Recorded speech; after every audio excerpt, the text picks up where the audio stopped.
Islamic studies part 100 আয় ও সম্পদ বন্টন। ইসলামে স্বেচ্ছাধীনভাবে আয়ের যেমন সুযোগ নেই তেমনি ইচ্ছামতো ভোগ ও ব্যয়ের সুযোগ নেই। ইসলামী অর্থনীতি আয় ও সম্পদ বন্টনের ক্ষেত্রে অনুসৃতব্য মূলনীতিসমূহের ভিত্তি হচ্ছে আমর বিল মারুফ ওয়া নাহি আনিল মুনকার।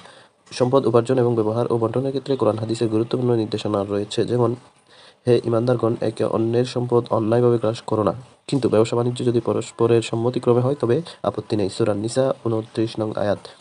অতি পীড়াদায়ক আযাবের সুসংবাদ দাও সেই লোকদের যারা স্বর্ণ রৌপ্য পুঁজি করে রাখে এবং তা আল্লাহর পথে খরচ করে না। সূরা তাওবা 34 নং আয়াত।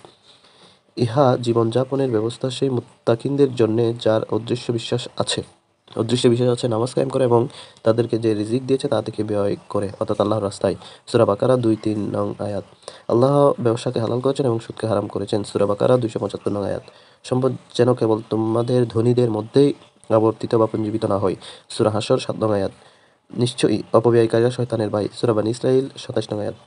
তাদের ধন সম্পদের মধ্যে প্রার্থী ও অভাবগ্রস্তদের অংশ নির্ধারিত রয়েছে। সূরা আল যারিয়াত 19 নং আয়াত।